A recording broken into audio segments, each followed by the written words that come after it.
Welcome to the Georgia Dome. Welcome to Game Time Live. Larry Michael, Andrew Walker. Redskins and Falcons kicking it off at 1 o'clock and straight to it, Andrew Walker. Inactives have been announced. At least you have the inactives. Give the fans out there the first word on who will not be playing today. Right, not a lot of surprises today because of injuries that were already announced on Friday. Guys would be out, but we got Robert Griffin III, Deshaun Jackson, D'Angelo Hall, Chris Culliver, Frank Kierce, Ari Kwanjo, and Jordan Reed. Okay, do you have the oppositions or not yet? Not yet.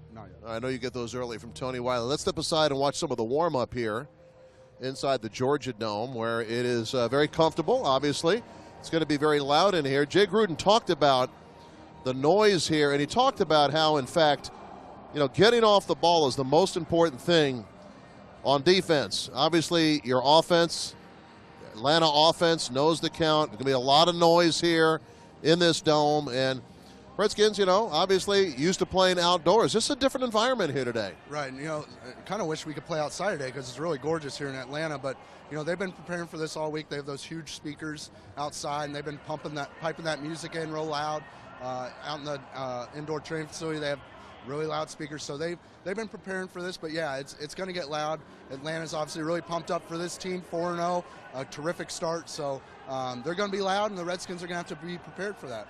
There you have three Florida State Seminoles, Dustin Hopkins, Chris Thompson, and Devontae Freeman, who's got 6 touchdowns in the last 2 games. Got 7 touchdowns on the season. Matt Jones coming up to commiserate as well. He is the lone Gator of the group.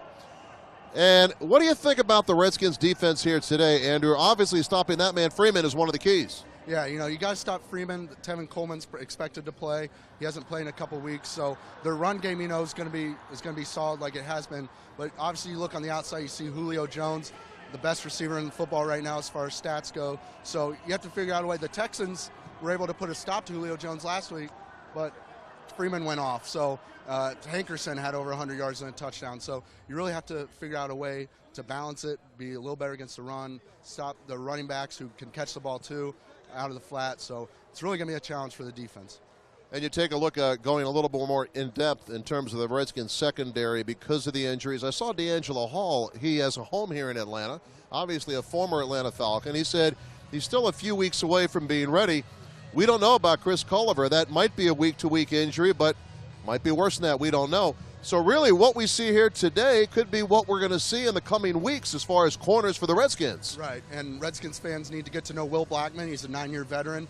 He's going to probably get that start opposite of Bashad Breeland as the number 2 corner. Kyshawn Jarrett's done a great job in that nickel role.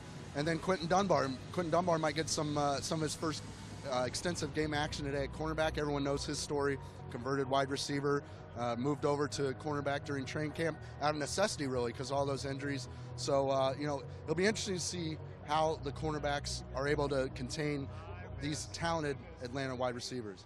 Talk to me about the Redskins running game. It's obviously the conventional wisdom to go ahead, run the ball in this game, try to keep the ball away from Atlanta's high-powered offense. And obviously the Falcons know that as well. You take a look at some of the matchups. Redskins offensive line with Spencer Long in there last week. You've got 2 second-year players who coming into the year hadn't played. You have a right guard who is a rookie. You've only got 2 veterans in there. How's the Redskins offensive line performed at such a high level despite the inexperience? Well, I think Bill Callahan has a big part to do with that. I think your veteran leadership with Trent Williams, Corey Lichtensteiger, they've done a great job mentoring these guys, showing them the ropes. But you got to give credit to the guys themselves. They work their butts off to get to this point. They work before and after practice relentlessly, work on their technique, and it's really showed. And you talk about the running game, Larry. The Falcons, if you look at the yards that they give up per game, it's pretty impressive on the ground. But if you look at the yards per carry, it kind of makes sense. They're actually one of the worst in terms of yards per carry. Teams have just been falling so far behind during games that the other teams have to throw, so they're not going to give up a lot of rushing yards. Yeah, the numbers are somewhat skewed. There you see some of the Redskins warming up. I look across the field, I see Derek Carrier there, who is going to be the starting tight end for the Redskins with Jordan Reed out, as you announced earlier. I don't know. Redskins very thin at tight end. I guess you're going to see some Tom Compton in some situations as well at tight end. Yeah, I think Derek Carrier is actually, I think he's going to have a pretty big game today. I think he's going to be a factor in the offense. Obviously, he's a converted wide receiver too, but he has some time in this league as a tight end. Anthony McCoy is a very good blocker. So they've got a couple veteran guys there that can take care of business. But yeah, Tom Compton will come in those bigger situations. Hopefully they can improve in the red zone. Last week, 3 of their first 4 trips there ended in field goals. Against this Falcons team, you got to cash in with touchdowns and not field goals when you're in the red zone. Yeah, no doubt about that. You look at some of the numbers. Redskins number 1 in the NFL in rushing, averaging 139 yards a game. They're number 2 defensively against the rush, holding teams to 78 yards per game. And also you look at the red zone. Atlanta's outstanding. They're number 1 in the NFL, 15 trips in the red zone, 12 touchdowns.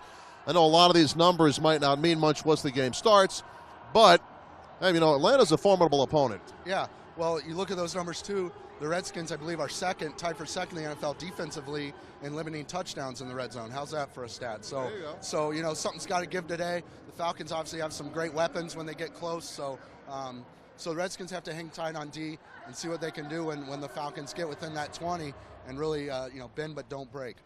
This Game Time Live, we're at the Georgia Dome in Atlanta. Larry Michael, Andrew Walker, getting you set for kickoff today, 1 o'clock, Redskins and Falcons.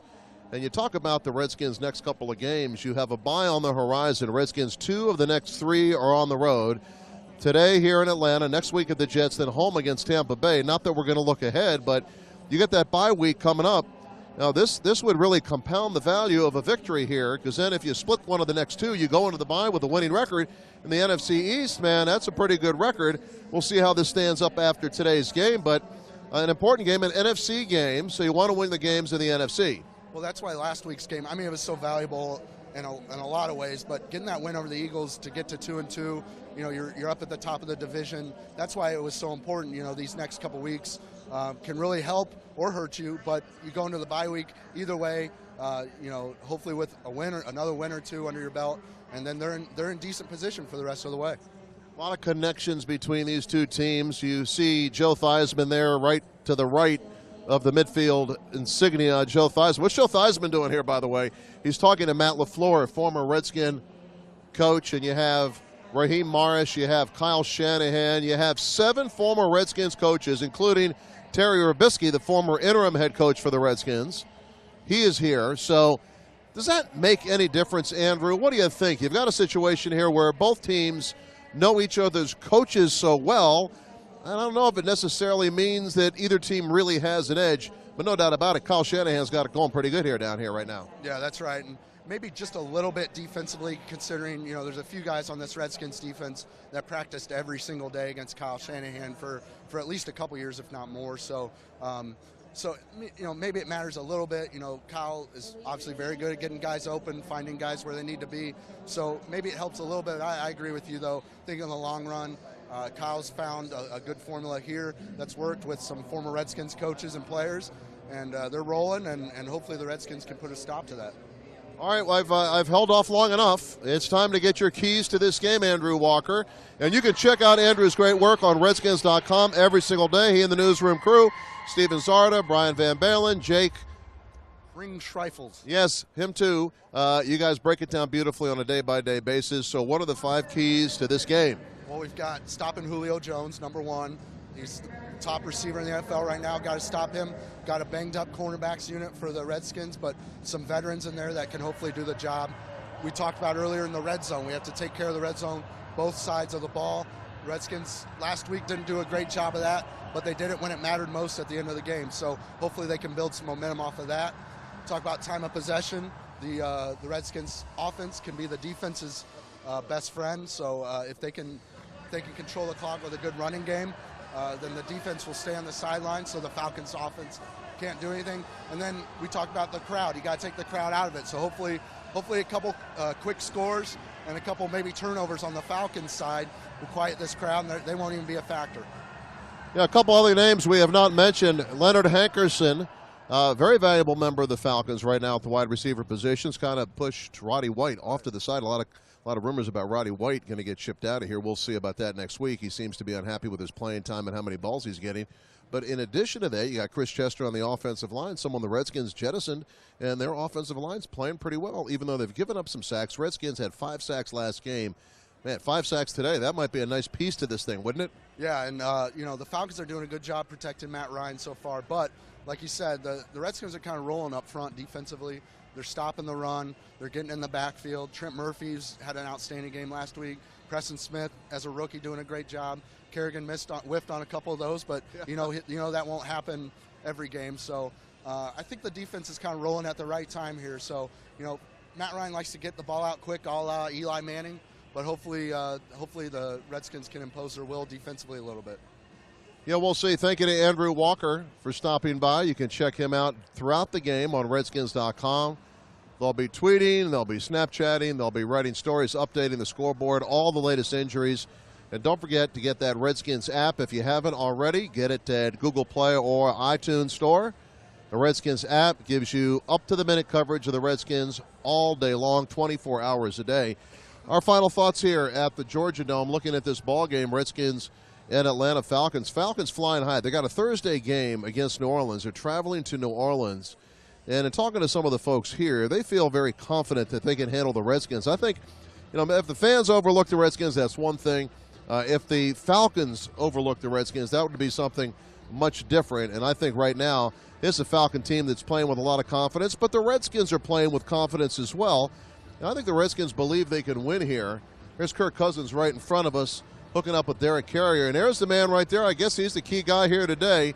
Kirk Cousins, his confidence, which was boosted by his performance last game, the victory over the Philadelphia Eagles. If, they can build on that today and get a win here, that would really mean this season for the Redskins would be unfolding very nicely. Pierre Garçon, one of the heroes of the game, maybe going to get Deshaun Jackson back next week. So got to find a way to get this victory here if they can do it. I believe it'll be a low-scoring game. I don't think the Redskins can win a shootout against the Atlanta Falcons. The Falcons have some real explosive firepower on the offensive side. But, Redskins' game plan is the way we've seen it. Run the ball, control the tempo, minimize the mistakes, have a smart game from your quarterback, and reduce some of the penalties we've seen. The Redskins, are 2-2. They might be a game better if they hadn't shot themselves in the foot with some rather poor penalties. So, that's the way it looks here at the Georgia Dome. I'm Larry Michael. I want to thank our crew, and I want to thank you for watching. Don't forget the Monday Morning Redskins Roundup Show. Every Monday morning after the game, Chris Cooley and Clinton Portis break it down. You can see that on Redskins.com. And for us at the Georgia Dome, we'll talk to you later from the broadcast booth. Thanks for watching Game Time Live.